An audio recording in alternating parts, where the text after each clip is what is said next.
أعوذ بالله من الشيطان الرجيم. بسم الله الرحمن الرحيم. حافظوا على الصلوات والصلاة الوسطى وقوموا لله قانتين. فإن خفتم فرجالا أو ركبانا فإذا أمنتم فاذكروا الله كما علمكم ما لم تكونوا تعلمون. والذين يتوفون منكم ويذرون أزواجا وصية لأزواجهم متاعا إلى الحول غير إخراج،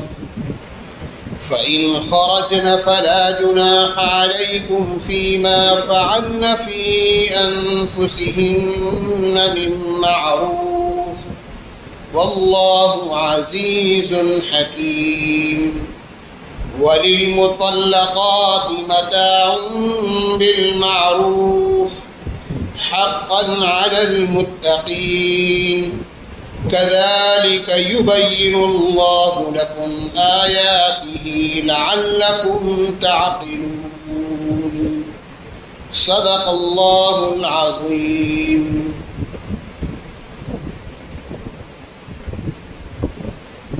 شروع کرتا ہوں اللہ کے نام سے جو بڑے مہربان نہایت رحم فرمانے والے ہیں۔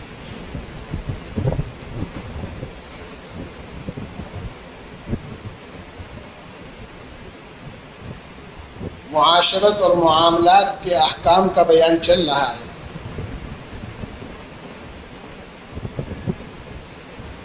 کہ یہ احکامات کا بیان پچھلے کئی رکوع سے چلا آ رہا ہے، کئی ہفتے اسی میں ہو گئے ہیں۔ احکام طلاق کے بھی بیان کیے گئے، نکاح کے بھی احکام بیان کیے گئے پچھلی آیتوں میں، اور اگلی آیت میں بھی پھر طلاق کے کچھ احکام بیان فرما رہے ہیں اللہ تعالیٰ۔ تو پچھلی آیتوں میں بھی طلاق کے احکام تھے، اگلی آیت میں بھی طلاق کے احکام ہیں، اور بیچ کی اس آیت میں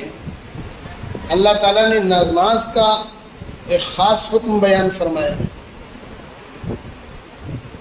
کہ معاملات آپس کے معاشرت کے احکام بیان کرتے کرتے اللہ تعالیٰ نماز کا احکام بیان کے حکم بیان فرما رہے ہیں۔ یعنی حقوق العباد کو بیان کرتے ہوئے اللہ تعالیٰ نے اپنے حق کو، نماز کو، عبادت کے حکم کو بیان فرمایا کہ یہ بتلانا مقصود ہے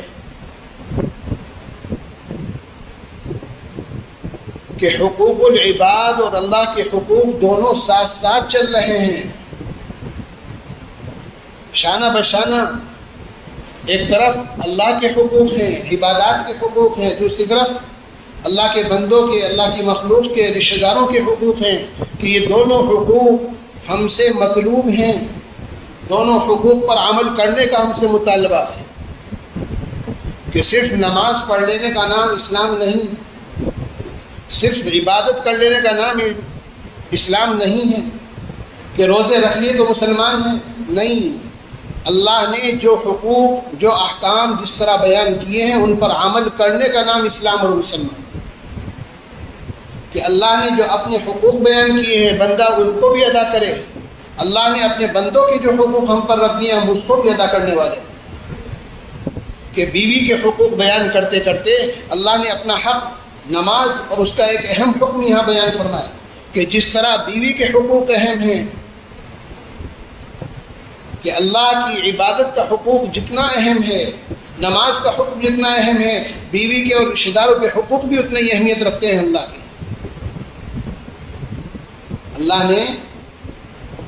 اللہ نے ہمارے اوپر جو حقوق لازم کیے ہیں، چاہے وہ عورتوں کے حقوق ہوں، چاہے وہ بندوں کے حقوق ہوں، وہ اسی طرح ہیں جس طرح نماز کے حقوق ہم پر ضروری ہیں۔ کہ اللہ کی عبادت جس طرح ہم سے مطلوب ہے، جس طرح اللہ ہم سے اپنی عبادت کا مطالبہ کر رہے ہیں، اسی طرح اللہ کا ہم سے یہ مطالبہ ہے کہ ہم اللہ کے بندوں کے حقوق بھی اسی طرح، کہ بیویوں کے حقوق بیان پیچھے چلا آ رہا ہے طلاق کے مسائل، طلاق میں عدت میں جو بیوی کے حقوق تھے ان کو بیان کیا گیا تھا، اور آگے بھی بیان فرما رہے ہیں کہ دیکھو یہ احکام کوئی سرسری نہیں ہے، بلکہ ایک مسلمان سے ان سب پر عمل کا مطالبہ ہے کہ ہماری زندگی اللہ کے حکموں کی اطاعت میں گزرے، ہماری معاشرت، ہمارے معاملات، ہماری گھریلو زندگی بھی اللہ کے بیان کیے ہوئے حکموں کی روشنی میں گزرے، تب ہم مسلمان ہیں، اور تب ہم سے آخرت میں اللہ کی طرف سے جنت کا اور جنت کی نعمتوں کا وعدہ ہے۔ اللہ تعالی ہم سب کو عمل کرنے کی توفیق عطا فرمائے۔ حافظوا علی الصلوات والصلاة الوسطی، محافظت کرو، پابندی کرو سب نمازوں کی پابندی کرو، کہ جتنی نمازیں اللہ نے ہمارے اوپر فرض اور واجب کی ہیں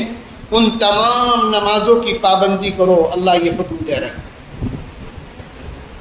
کہ صبح سے لے کر رات تک، فجر سے لے کر عشاء تک تمام نمازوں کی پابندی کرو، والصلاة الوسطی، اور درمیان والی نماز کی خصوصاً پابندی کرو، والصلاة الوسطی، کہ تمام نمازوں کی پابندی کا ہم سے مطالبہ ہے کہ محافظت کرو، پابندی کرو، اہتمام کے ساتھ پڑھو تمام نمازوں کو، اور دیکھو یاد رکھو نماز درمیان والی جو نماز ہے وہ نہ چھوٹ جائے، اس کا خاص طور سے اہتمام کرنا۔ یہ درمیان والی نماز کیا ہے؟ والصلاة الوسطی، زیادہ تر حضرات مفسرین میں عصر کی نماز قرار، اور بھی اقوال ہیں، لیکن جس قول کو ترجیح دی ہے مفسرین نے حدیثوں کی بنیاد پر کہ درمیان والی نماز سے مراد عصر کی نماز۔ درمیان میں کس طرح ہے؟ دو نمازیں اس سے پہلے دن میں ہیں، فجر اور ظہر۔ فجر بھی دن کی نماز ہے، صبح صادق سے دن شروع ہو جاتی ہے، ظہر بھی دن کی نماز ہے، اور دو نمازیں اس کے بعد عصر کے بعد دو نمازیں رات کی ہیں، مغرب سے رات شروع ہو جائے،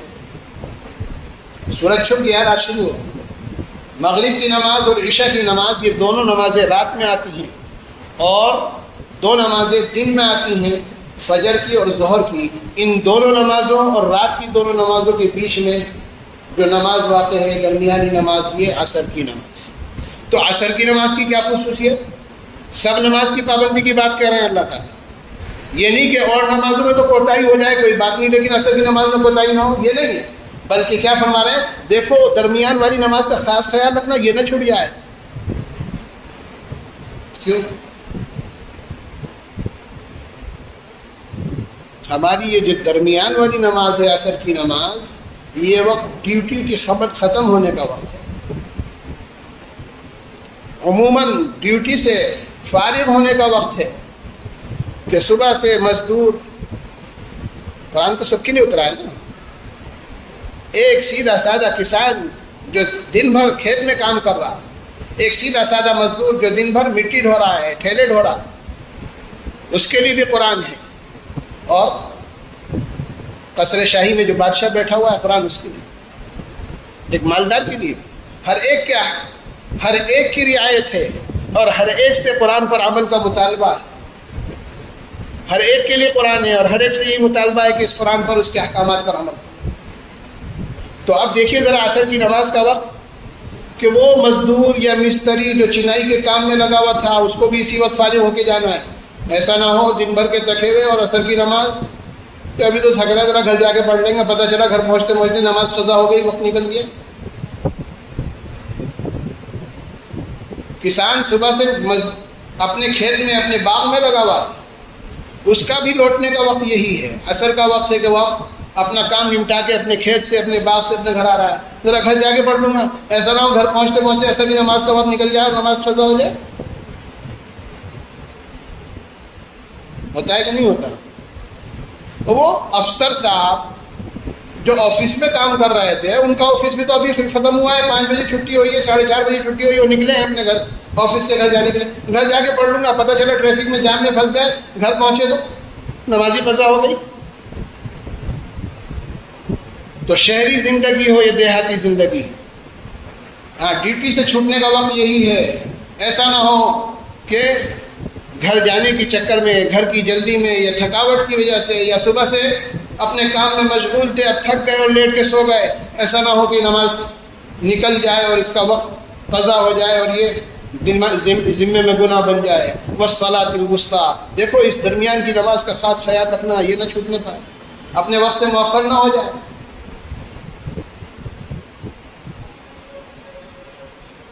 ہمارے یہاں تو بازار رات کو بند ہوتے ہیں، ہمارے یہاں تو دکانیں آدھی رات تک، مسلمان محلوں میں تو 11-12 بجے تک، 1 بجے تک بھی کھلی رہتی، کوئی وقت ہی نہیں، کوئی وقت ہی نہیں ہے. صبح کو سو رہے ہیں اور راتوں کو دکانیں کھلی ہیں. لیکن اس کے برخلاف یورپ میں، افریقہ کے ملکوں، اپنی آنکھوں سے دیکھا ہے، 4 بجے بازار بند، 8 بجے بازار بالکل شروع ہو گیا، 7 بجے سے دکانیں کھلنی شروع ہوئی، 8 بجے گرما گرمی شروع ہو گئی، مارکیٹیں کھل گئی بالکل، اور 4 بجتے ہی دکانوں پر تالے لگنے شروع ہو جاتے ہیں.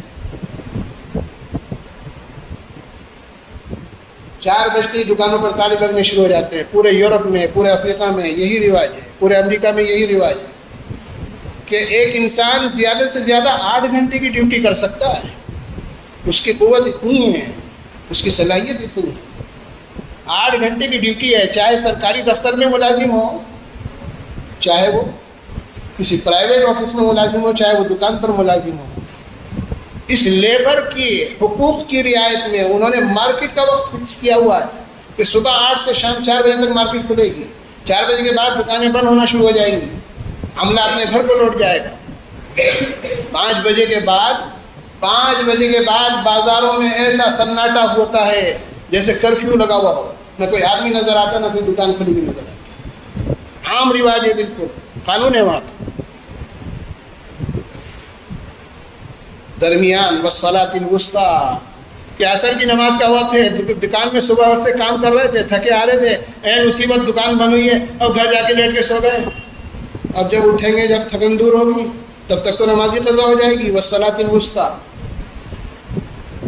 تو نماز کا یہ حکم میرے لیے بھی ہے، آپ کے لیے بھی ہے، دیہاتی کے لیے بھی ہے، کسان کے لیے بھی ہے، وہ جو افسر ہے اس کے لیے بھی ہے، وہ جو مارکیٹ میں بیٹھا ہوا ہے اس کے لیے بھی ہے کہ اس کا ڈیوٹی سے لوٹنے کا وقت ہے. نماز کا خاص خیال رکھنا ہے کہ یہ درمیانی نماز بڑی برکت والی نماز ہے، یہ نہ چھوٹ جائے کسی دنیاوی مشغولی کی وجہ سے. تو حافظوا علی الصلوات والصلاۃ الوسطیٰ، محافظت کرو سب نمازوں کی، پابندی کرو تمام نمازوں کی، اور درمیان والی نماز کی خصوصاً. وقوموا للہ قانتین، وقوموا للہ قانتین، اور کھڑے ہوا کرو اللہ کے سامنے عاجز بن کر، اور کھڑے ہو اللہ کے سامنے عاجزی کے ساتھ، عاجز بنے ہوئے کھڑے ہو جاؤ. کہ نماز میں کس طرح کھڑے ہو؟ نماز میں کس طرح کھڑا؟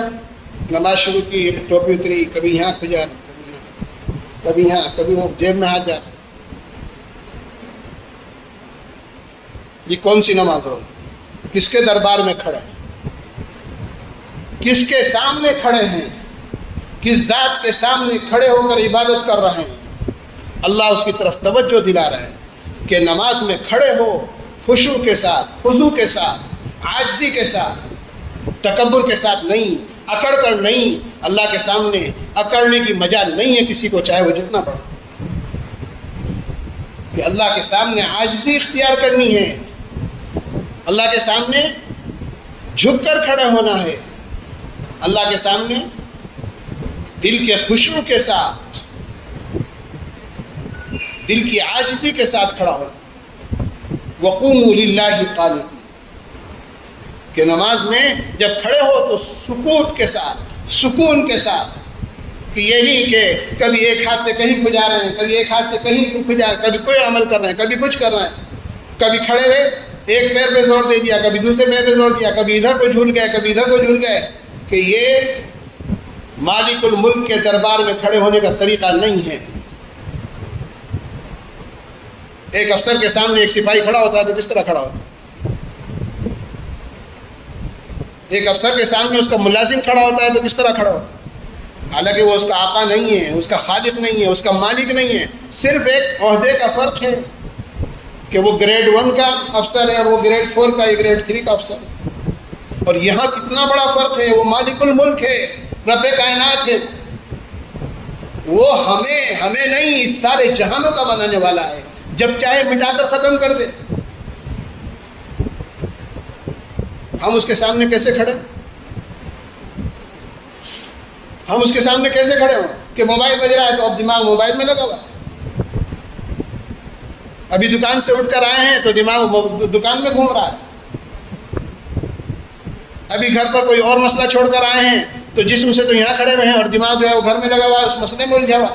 وقوموا للہ قانتین، پورے خشوع اور خضوع کے ساتھ، عاجزی کے ساتھ بندے بن کر اللہ کے سامنے کھڑے ہو جائیں کہ نماز میں ہماری حالت یہ ہونی چاہیے کہ اور کسی طرف دھیان نہ جائے، بس دھیان اللہ کی طرف ہو کہ اللہ مجھے دیکھ رہا ہے، اللہ مجھے دیکھ رہا ہے۔ یہ تو ہم تصور کر سکتے ہیں، اللہ مجھے دیکھ رہا ہے، میں اللہ کے سامنے کھڑا ہوا ہوں، اس وقت مالک الملک کے سامنے کھڑا ہوں، رب کائنات کے سامنے کھڑا ہوں، میں اس سے باتیں کر رہا ہوں، اس وقت وہ میری طرف توجہ کیے ہوئے ہیں، اس لیے میرے سے کوئی ایسی حرکت سرزد نہ ہو جو اس کے ادب کے خلاف۔ یہ استحضار نماز کے وقت ہونا چاہیے، یہ دھیان ہونا چاہیے، یہ توجہ ہونی چاہیے اپنے رب کی طرف کہ اس وقت میرے سے کوئی بے ادبی نہ ہو جائے۔ اور ہمارا حال کیا ہے؟ ہمارا حال کیا ہوتا ہے؟ دکان پہ بیٹھے ہوئے جیسے بیٹھے ویسے اٹھ کے آ گئے، نہ سر پہ ٹوپی ہے نہ آستین ہے،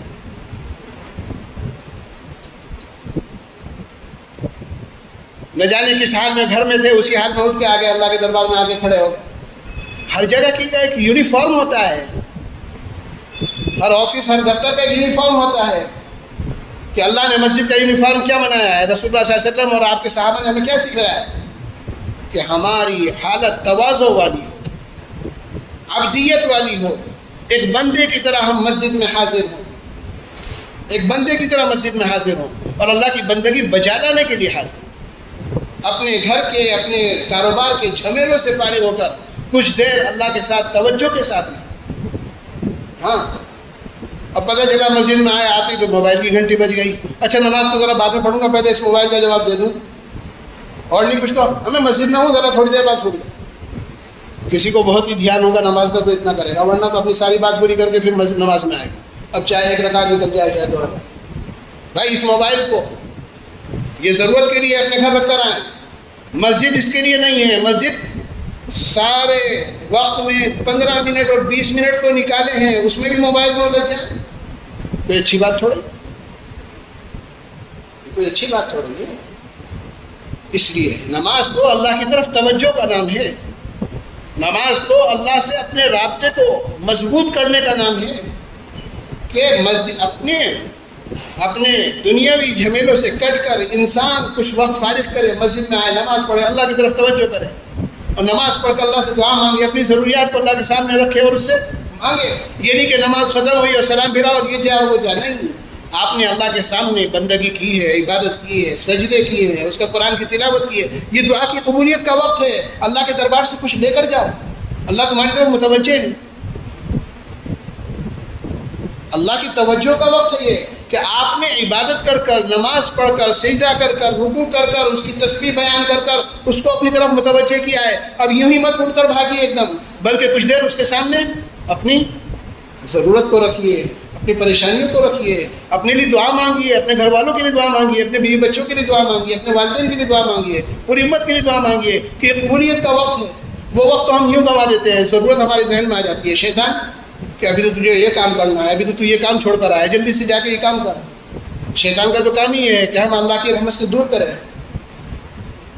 شیطان کا تو کام ہی ہے کہ ہم اللہ کی رحمت سے دور کریں۔ ہمیں شیطان کے چنگل میں نہیں پھنسنا ہے، بلکہ ہمیں مسجد میں آ کر اپنے آپ کو اللہ کے حوالے کرنا اور پھر اللہ سے مانگنا ہے اپنی ضرورت کو، اللہ سے اپنی ضرورتیں پوری کرانی ہیں۔ ہاں یا ایھا الذین آمنوا استعینوا بالصبر والصلاۃ، آیت گزر چکی ہے پہلے اسی پارے کے شروع میں۔ ایمان والو نماز کے ذریعے سے اللہ سے مدد چاہو، اللہ سے اپنی ضرورتیں پوری کراؤ نماز کے ذریعے سے،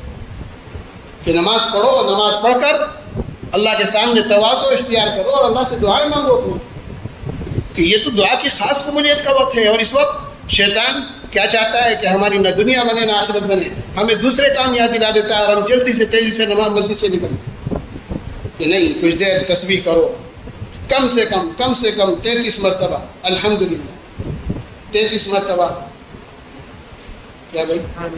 سبحان اللہ 33 مرتبہ، الحمدللہ اور 34 مرتبہ اللہ اکبر، کہ یہ پڑھ کر پھر ایسے دعا مانگیے کہ دعا کی قبولیت کا وعدہ ہے اللہ کی طرف سے۔ اللہ کی تصویر بیان کرنے کے بعد دعا مانگی جاتی ہے، قبول ہوتی ہے۔ اللہ تعالی ہم سب کو توفیق عطا فرمائے۔ وقوموا للہ قانتین، اور کھڑے ہوا کرو اللہ کے سامنے عاجز بن کر۔ فَإِنْ خِفْتُمْ فَرِجَالًا أَوْ رُكْبَانًا، فَإِنْ خِفْتُمْ فَرِجَالًا أَوْ رُكْبَانًا، پھر اگر تم کو اندیشہ ہو، پھر اگر تمہیں دشمن کا خوف ہو تو کھڑے کھڑے یہ سواری پر چڑھے چڑھے نماز پڑھ لیا کرو۔ بڑے نازک وقت کا حکم اللہ تعالیٰ بیان فرما رہا ہے۔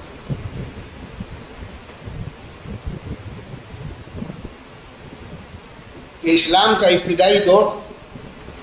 نماز فرض ہو چکی ہے، اور صحابہ کو بار بار غزوے میں، جہاد میں جانا پڑ رہا ہے، جنگوں میں شریک ہونا پڑ رہا ہے، اور ہفتوں نہیں مہینوں گزر جا رہے ہیں کہ ہفتوں کا سفر ہوتا تھا وہاں پہنچنے کے لیے، اور پھر وہاں پہنچ کر جہاد میں مشغول ہیں، جنگوں میں مشغول ہیں۔ اب جنگوں میں نماز کا وقت بھی دن میں آ رہا ہے، دن ہی میں تو جنگ ہوتی ہے۔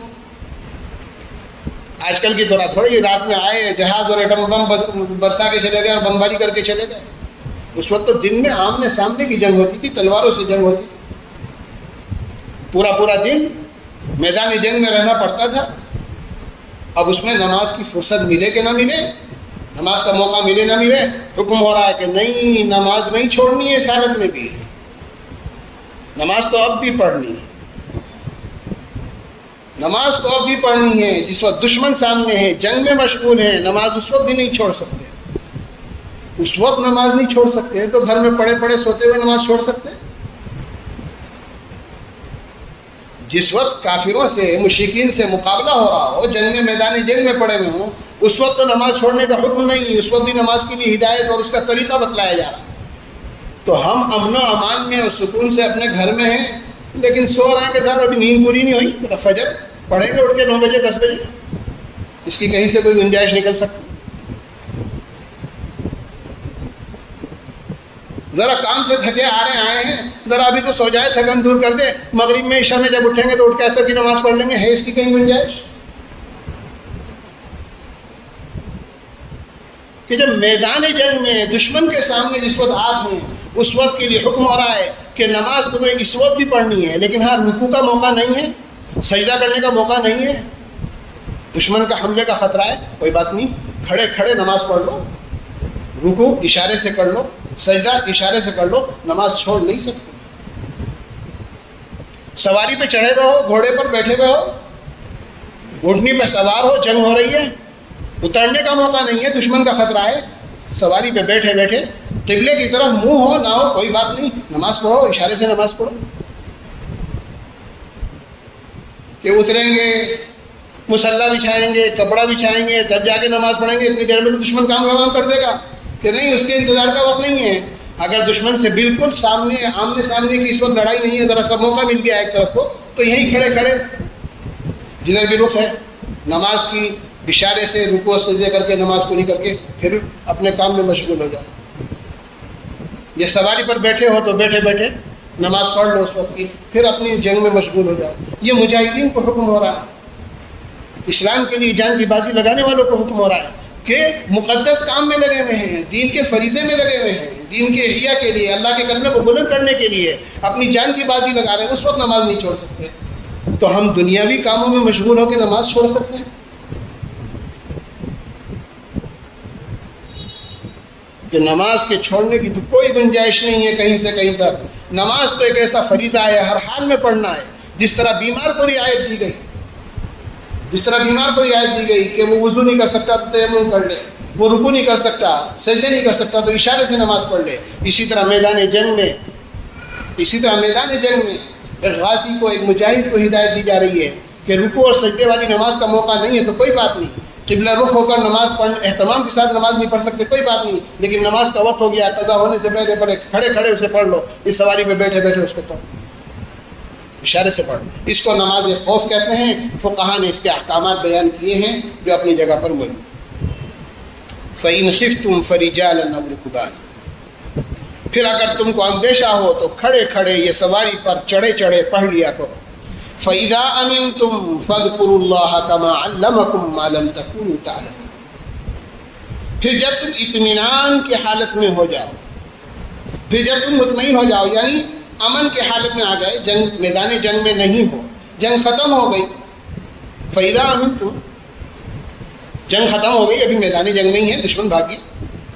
فتح ہو گئی، یا اپنے گھر لوٹ آئے ہیں، فَإِذَا أَمِنْتُمْ، اپنی چھاونی میں مسلمان پہنچ گئے ہیں، اپنے مقام پر، اپنے مستقر پر پہنچ گئے ہیں،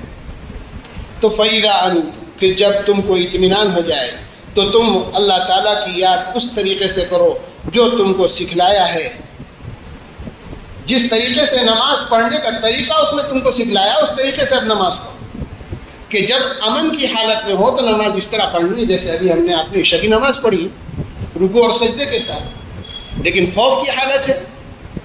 کوئی ایسا خوف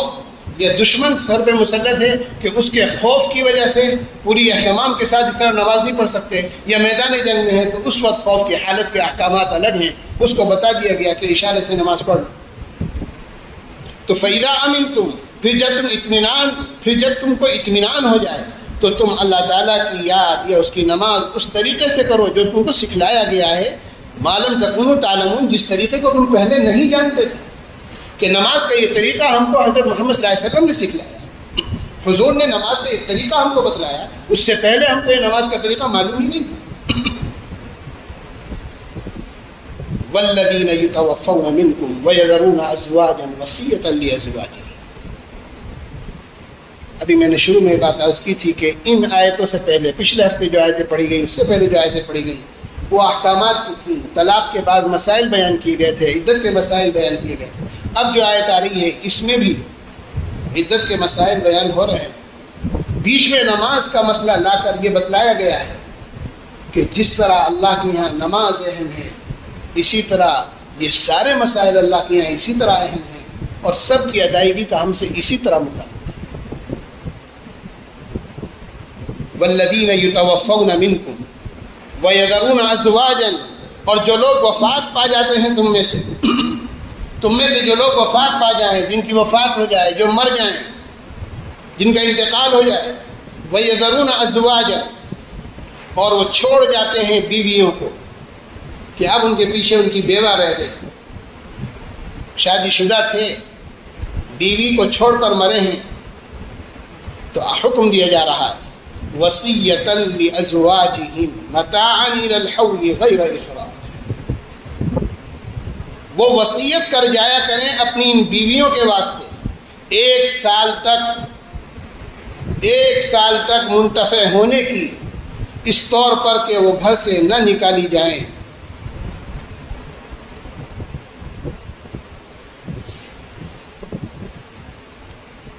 یہ آیت نازل ہوئی ہے میراث کے احکامات کے بیان سے پہلے۔ اسلامی شریعت کے اندر میراث کے احکام متعین ہیں، مرنے والا میت جو مر گیا ہے اس کے جتنے ورثاء ہیں ان میں سے کس کو کتنا حصہ ملے گا اور کیا حصہ ملے گا، آگے تفصیل آ رہی ہے سورہ نساء کے اندر،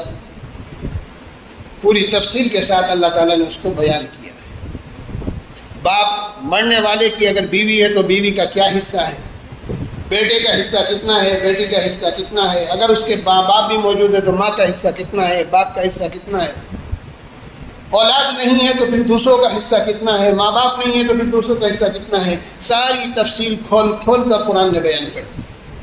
یہ میراث کے احکام کہے جاتے ہیں۔ تو جب میراث کے احکام آ گئے تو اس میں تو بیوی کا حصہ متعین کر دیا گیا، کہ شوہر جب انتقال ہو گیا تو اب شوہر کا جتنا ترکہ ہے، شوہر کا مکان ہے تو اس میں بھی بیوی کا حصہ، شوہر کی جائیداد ہے تو اس میں بھی بیوی کا حصہ، شوہر کا کوئی کاروبار، کوئی تجارت، کوئی دکان ہے تو اس میں بھی بیوی کا حصہ، سب کھول کے بیان کر دیا گیا کہ اتنا حصہ بیوی کا متعین یہ ادا کرنا ہے۔ اور میراث میں اللہ کی طرف سے، اللہ کے رسول کی طرف سے مطالبہ کیا ہے کہ انتقال کے فوراً بعد اس کو کر لینا چاہیے، کہ میت کے تجہیز و تکفین، اس کے کفن دفن کا انتظام کر چلو اس وقت نہیں صحیح، تدفین کے بعد یہ میراث کے مسائل جتنی جلدی ہو سکے اتنی جلدی حل کر لینے چاہیے۔ جتنے بھی ورثہ ہیں ان کی ترتیب مفتی صاحب سے پوچھ کر، علماء سے معلوم کر جلد سے جلد اس کی ادائیگی کا مطالبہ، کہ بیٹیوں کا کیا حصہ دینا ہے، بیٹوں کو کیا دینا ہے، بیوی کو کیا دینا ہے، ماں موجود ہے تو اس کو کیا ہے، سب تفصیل اللہ نے کھول کے بیان کر دی۔ جتنا بھی ہے، کم ہو یا زیادہ، مالدار ہو یا غریب، جو کچھ وہ چھوڑ کے مرا ہے، چاہے وہ رہائش کا گھر کی کیوں نہ ہو، اس میں اللہ نے حصے متعین کر دیے، وہ حصے جس کا جو حق ہے وہ اس کو ادا کیا جائے۔ تو اب میراث کی جو آیت ہے یوصیکم اللہ فی اولادکم للذکر مثل حظ الانثیین، اس کے اندر بیوی کا حصہ بھی متعین کر دیا گیا۔ یہ آیت اس سے پہلے نازل ہوئی، ترتیب میں بھی اس سے پہلے، وہ بعد میں آئے گی، ابھی اس کے بعد سورہ آل عمران ہے، سورہ آل عمران کے بعد سورہ نساء آئے گی، تب جا کے وہ احکامات آئیں گے۔ تو وہ آیت بعد میں نازل ہوئی اور یہ آیت پہلے نازل ہوئی۔ تو جب تک میراث کے احکامات نہیں بیان کیے گئے تھے، بیوی کا حصہ متعین نہیں کیا گیا تھا اللہ کی طرف سے، اس وقت یہ حکم تھا، اس وقت یہ حکم تھا، بلکہ کیونکہ کسی کا بھی حصہ متعین نہیں تھا تو اس وقت کیا حکم تھا کہ مرنے والا مرنے سے پہلے وصیت کر دے کس رشتہ دار کو کتنا دینا اور کیا دینا، بیوی کو کیا دینا ہے، بچوں کو کیا دینا ہے، والدین ہیں تو ان کو کیا دینا ہے، بہن بھائی ہیں تو ان کو کیا دینا ہے۔ یہ مرنے والے کی ذمہ داری ہوتی تھی کہ وہ اپنے مرنے سے پہلے وصیت کرے، کہ مرنے کا کوئی وقت متعین نہیں، لہذا انسان اپنی وصیت کو یاد رکھے کہ میرے یہ مال ہے، یہ دولت ہے، یہ زمین ہے، یہ جائیداد ہے، یہ مکان ہے، یہ کاروبار ہے، اس میں میرے مرنے کے بعد فلاں کو فلاں کتنا حصہ دیا جائے، فلاں کو یہ دیا جائے، فلاں اس کی وصیت کے مطابق اس کو تقسیم کر دیا جاتا ہے، اس کی وصیت کے مطابق اس کے مال کو تقسیم کر دیا جاتا ہے۔ لیکن پھر بعد میں اللہ تعالیٰ نے مستقل احکام نازل فرما دیے اور ہر ایک کا حصہ متعین کر دیا کہ کس رشتہ دار کا کیا حصہ ہے اور کس حال میں کس کو کتنا ملے گا، کتنے فیصد ملے گا، یا کتنا اس کو چوتھائی ملے گا کہ تہائی ملے گا کہ نصف ملے گا، کہ یہ ساری تفصیل بیان کر دی۔ تو میراث کی آیت کے نازل ہونے سے پہلے کی یہ آیت ہے، تو اس میں یہ بتلایا جا رہا ہے کہ جو لوگ وفات پا رہے ہیں اور ان کی بیویاں موجود ہیں تو وہ وفات سے پہلے، مرنے سے پہلے اپنی بیویوں کے حق میں وصیت کر جائیں کہ دیکھو بھائی یہ بیوی ہے، یہ 1 سال تک اسی گھر میں رہے گی، میرے 1 سال تک میرے اسی گھر میں رہے گی، اور جتنا میرا ترکہ ہے، جو میری جتنی وراثت ہے، جو مال میرا میں چھوڑ کر جا رہا ہوں، اسی مال میں سے 1 سال تک اس کا سارا خرچہ پانی دینا ہوگا، نان و نفقہ سب پورے سال تک اسی میں سے دینا، کہ 1 سال تک یہ بیوی اسی گھر میں رہے گی، کوئی اس کو نکال نہیں سکتا یہاں سے۔ بھائی ضروری تھوڑی کہ یہ بیوی ماں بھی ہو، کہ بچے پہلی بیوی سے ہیں، اب دوسری بیوی گھر میں، بچوں نے اس کو نکال کے باہر کر دیا کہ نہیں، اس کی اجازت نہیں، 1 سال تک تو اس کو یہیں رہنا ہے، اور شوہر کے ترکے میں سے اور اس کی میراث میں سے اس کے سارا اخراجات پورے ہیں۔ 1 سال کے بعد اب یہ اگر جانا چاہتی ہے کہیں اپنے میکے میں، اپنے رشتہ داروں میں، یہ دوسری شادی کرنا چاہتی ہے تو اس کو اختیار ہے، کر لے۔ تو یہ اس وقت کا حکم تھا جب میراث میں بیوی کا حصہ متعین نہیں ہوا تھا، اس وقت کے لیے اللہ تعالیٰ نے یہ حکم نازل فرمایا تھا کہ جو لوگ وفات پا جاتے ہیں تم میں سے اور چھوڑ جاتے ہیں بیویوں کو، وہ وصیت کر جایا کریں اپنی بیویوں کے واسطے 1 سال تک اس کے مال سے منتفع ہونے کی، غیر اخراج، اس طور پر کہ وہ گھر سے نہ نکالی جائیں۔ 1 سال سے پہلے ان کو گھر سے کوئی نہ نکالے، کہ کوئی اگر 1 سال سے پہلے گھر سے نکالے گا تو وہ گناہ گار، 1 سال سے پہلے نہیں نکال سکتا۔ تو اس وقت یہ حکم تھا کہ سال بھر یہ بیوہ شوہر کے گھر میں رہے گی، اور وہیں شوہر کے مال میں سے اس کے سال بھر کے اخراجات اس کے پہننے کے کپڑے، اس کے روز کی روٹی، روزی روٹی اور اس کا رزق، اس کی خوراک اس میں سے پوری کی جائے گی۔ اب اس میں ایک سال میں ایک مدت وہ تھی جو عدت کی ہے، وہ کیا تھی؟ پچھلی آیت میں پچھلے ہفتے بیان کر دی گئی 4 مہینے 10 دن، کہ اگر وہ حاملہ نہیں ہے تو اس کی عدت 4 مہینے 10 دن ہے، کہ 4 مہینے 10 دن تو یہ عدت کے ہیں۔ ان 4 مہینے 10 دن میں تو وہ نہ نکاح کر سکتی، نہ زیب و زینت اختیار کر سکتی، اس کو شوق منانا ہے، شوہر کے گھر میں رہنا۔ ہاں 4 مہینے 10 دن کی جو عدت ہے جو پچھلی آیتوں میں بیان کی گئی، اگر وہ پوری ہو گئی لیکن وہ پورا سال وہاں پورا نہیں کرنا چاہتی، اپنے گھر جانا چاہتی ہے، اپنا کوئی اور انتظام کرنا چاہتی ہے، تو کوئی حرج نہیں، جا سکتی ہے، وہ چاہے اپنے گھر میں رہ جا کر، چاہے دوسرے شوہر سے نکاح کرے، کوئی حرج نہیں۔ لیکن شوہر کے گھر والے اس کو 1 سال سے پہلے خود سے نہیں نکال سکتے، یہ حکم بیان کیا گیا ہے اسے۔ فَإِنْ خَرَجْنَ فَلَا جُنَاحَ عَلَيْهِ، فَإِنْ خَرَجْنَ فَلَا جُنَاحَ عَلَيْهِ، ہاں اگر وہ عورتیں خود نکل جائیں 4 مہینے 10 دن کی عدت پوری کر کر، اس سے پہلے نہیں، اس سے پہلے تو عورت کو بھی اجازت نہیں، اس سے پہلے تو بیوہ کو بھی اجازت نہیں ہے۔ 4 مہینے 10 دن کی جو عدت پیچھے بیان کی گئی وہ تو پوری کرنی ہے، تو 4 مہینے 10 دن کی عدت پوری کر کر فَإِنْ خَرَجْنَ فَلَا جُنَاحَ عَلَيْهِمْ، ہاں اگر یہ عورتیں خود سے نکل جائیں، پورا سال نہیں پورا کرنا چاہتی، تو وہ اس کا حق ہے، اپنا حق چھوڑ رہی ہے، چھوڑ سکتی ہے کہ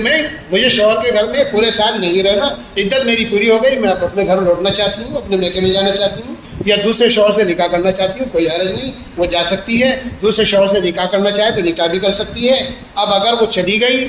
شوہر کے گھر سے، دوسرا نکاح اس نے کر لیا، تو شوہر کے گھر والوں پر، سسرال والوں پر، گھر میں رہنے والوں پر کوئی گناہ نہیں، کیونکہ اس نے اللہ کے حکم کو پورا کر دیا۔ ہاں عدت سے پہلے اگر وہ جاتی، 4 مہینہ 10 دن پہلے پورا ہونے سے پہلے جاتی تو گناہ گار ہوتی، اور گھر والوں کی بھی ذمہ داری ہوتی کہ اس کو روکیں گناہ سے، کہ بھئی ابھی عدت پوری کرو۔ لیکن جب عدت پوری ہو گئی تو اب یہ سال کی ایک مدت ایسی تھی کہ اللہ نے یہ اس لیے رکھ دی گئی تھی کہ معلوم نہیں اس عورت کا ابھی کوئی انتظام ہو سکے کہ نہ ہو سکے، ابھی تو عدت ہی پوری ہوئی ہے، اس لیے کم سے کم سال بھر تو یہاں رہے۔ فَإِنْ خَرَجْنَ فَلَا جُنَاحَ عَلَيْكُمْ فِي مَا فَعَلْنَ فِي أَنفُسِهِنَّ مِن مَّعْرُوفٍ، ہاں اگر یہ عورت خود سے نکل جائے تو تم کو کوئی گناہ نہیں، لیکن کب؟ 4 مہینے 10 دن، یعنی عدت کی جو مدت ہے وہ پوری کرنے کے بعد، اور اگر حاملہ ہے تو بچے کی پیدائش کے بعد اس کی عدت پوری ہوگی۔ تو ہاں اگر یہ خود نکل جائیں عدت پوری کر کر تو تم کو کوئی گناہ نہیں، فیما فعلن فی انفسہن من معروف، اس قاعدے کی بات میں جس کو وہ اپنے بارے میں کریں، وہ قاعدے کی بات جو وہ اپنے بارے میں خود سے طے کریں، یعنی وہ قاعدے کے مطابق اپنے گھر رہنا چاہیں، دوسرے مرد سے نکاح کرنا چاہیں، اور قاعدے کے مطابق شریعت کے مطابق دوسرے مرد سے نکاح کرنا چاہیں تو نکاح کر سکتی ہیں، تمہارے اوپر کوئی گناہ نہیں، بلکہ تم ان کو روکو بھی نہیں۔ اگر وہ دوسرا نکاح کرنا چاہتی ہے بیوہ تو ضرور کرے، بلکہ ہونا چاہیے تاکہ اس کی زندگی راحت اور آرام سے ہو۔ واللہ عزیز حکیم، اللہ تعالیٰ زبردست ہے کہ اللہ کے حکموں کی سرتابی نہیں ہونی چاہیے۔ اللہ جو حکم جس طرح بیان کر رہے ہیں اس طرح اس پر عمل کرو، ورنہ اللہ بہت زبردست ہے، اس کی پکڑ بھی زبردست ہے۔ حکیم ہے کہ وہ جو حکم دیتے ہیں تمہاری مصلحت کے مطابق ہوتا ہے، کہ اللہ کے ہر حکم میں بندے کی مصلحت ہوتی ہے سامنے، بندے کی مصلحت کے خلاف اللہ کوئی حکم نہیں ہے۔ وَلِلْمُطَلَّقَاتِ مَتَاعٌ بِالْمَعْرُوفِ حَقًّا عَلَى الْمُتَّقِينَ، وَلِلْمُطَلَّقَاتِ مَتَاعٌ بِالْمَعْرُوفِ، مطلقہ عورت کا ایک مسئلہ اور بیان کیا جا رہا ہے، پیچھے بھی کچھ احکامات آ چکے ہیں، پچھلے ہفتے بھی بیان ہوئے۔ وَلِلْمُطَلَّقَاتِ مَتَاعٌ بِالْمَعْرُوفِ، اور سب طلاق دی ہوئی عورتوں کے لیے کچھ فائدہ پہنچانا ہے قاعدے کے موافق۔ وَلِلْمُطَلَّقَاتِ، کہ مطلقہ عورتوں کے لیے کچھ مالی منفعت اور مالی فائدہ شوہر کے ذمہ ہے جو اس کو ادا کرنا ہے۔ پچھلے ہفتوں میں تفصیل کے ساتھ اس کا بیان ہو چکا، پچھلی آیتوں میں بہت تفصیل کے ساتھ اس کا بیان ہوا ہے کہ شوہر نے طلاق دے دی تو اب طلاق کے بعد اس عورت کو عدت گزارنی ہے، تو پہلا فائدہ مالی فائدہ یہ ہے کہ وہ شوہر کے گھر میں عدت گزارے گی، شوہر اس کو اپنے گھر سے نہیں نکال سکتا عدت کے زمانے میں، اور پھر شوہر نے اگر ابھی تک مہر نہیں دیا ہے تو فوراً مہر ادا کرے، یہ مہر کی ادائیگی بالکل الگ ہے، اور عدت کے زمانے کا جتنا خرچہ ہے وہ سب شوہر اس کو دے گا، چاہے روزانہ کے حساب سے نفقہ دے، چاہے چند دنوں کا اکٹھا دے، لیکن پورا نفقہ عدت کے زمانے کا اس کو دینا ہے۔ تو عدت کے زمانے میں نفقہ بھی دینا، مہر بھی ادا کرنا، کہ یہ تو واجب ہے شوہر کے اوپر۔ اور کچھ احکام اور بیان ہوئے تھے کہ اگر مہر متعین نہیں ہوا نکاح کے وقت اور رخصتی سے پہلے ہی، تنہائی ہونے سے پہلے ہی طلاق ہو گئی، تو پھر شوہر کے ذمہ یہ ہے کہ وہ اپنی استطاعت کے مطابق جو حسن سلوکی کر سکتا ہے کرے، مہر واجب نہیں، جتنا جو مال دے سکتا ہے وہ دے، تفصیل کے ساتھ پچھلے ہفتوں میں بیان ہوتی ہے۔ ایک شکل یہ تھی طلاق کی کہ طلاق دی، تنہائی ہو چکی تھی، مہر بھی متعین تھا، تو جتنا مہر متعین تھا پورا مہر دینا، اس پورے مہر کے ساتھ متعاون بالمعروف، کچھ اور حسن سلوکی کرے، خرچے کے لیے کچھ اور اس کو ہدیہ دے دے، ضرورت کا سامان دے دے۔ کہ لڑ کر، طلاق کا مطلب یہ نہیں ہے کہ لڑ کر ہی رخصت کرنا ہے، بالکل نہیں۔ اول تو طلاق کی نوبت نہیں آنی چاہیے، قرآن یہ کہتا ہے۔ ہاں اگر طلاق کی نوبت آ جائے تو اچھے انداز سے رخصت کرے، اس کے حقوق اس کو ادا کرے، مہر جو واجب ہے وہ ادا کرے، اس کا جو نفقہ ہے عدت کے زمانے کا وہ پورا ادا کرے، اور اپنی طرف سے مرد جو حسن سلوکی کر سکتا ہے، جو مالی تعاون کر سکتا ہے وہ کرے۔ کہ بھائی طلاق ایک ضرورت کی بنیاد پر دی گئی، اس کا مطلب یہ نہیں کہ لڑائی ہو گئی، دشمنی ہو گئی۔ جو حسن سلوکی کر سکتا ہے رخصت کرتے وقت اس کو ساتھ اچھا سلوک کر کے رخصت کرے۔ حقاً علی المتقین، کہ یہ مقرر ہوا ہے ان پر جو شرک اور کفر سے پرہیز کرتے ہیں، جو متقی ہیں، اللہ سے ڈرتے ہیں، کہ کفر اور شرک سے بچتے ہیں۔ یعنی مسلمانوں پر یہ مقرر حق ہے بیویوں کا کہ اگر طلاق کی نوبت بھی آ جائے تو بیوی کا جو حق بنتا ہے وہ اس کو ادا کریں۔ كذلك يبين الله لكم آياته لعلكم تعقلون۔ اسی طرح اللہ تعالیٰ تمہارے لیے اپنے احکام بیان فرماتے ہیں، اس توقع پر کہ تم ان احکامات کو سمجھو اور ان پر عمل۔ کہ اللہ تعالیٰ یہ احکامات کیوں بیان کرتے ہیں؟ تاکہ ہم ان احکامات کو اچھی طرح سمجھیں اور سمجھ کر عمل کریں۔ کہ یہ قرآن اسی لیے آیا ہے، ہمارے لیے کتاب ہدایت اور دستور زندگی ہے، ہر موقع پر ہمارے لیے رہنمائی موجود ہے۔ ہمیں اسی پر عمل کرنے کی اللہ تعالیٰ توفیق بھی عطا فرمائے، اور اسی کا اللہ کی طرف سے ہمیں حکم بھی ہے، اور اسی پر اللہ کی طرف سے کامیابی کے وعدے بھی ہیں۔ وآخر دعوانا الحمد للہ رب العالمین۔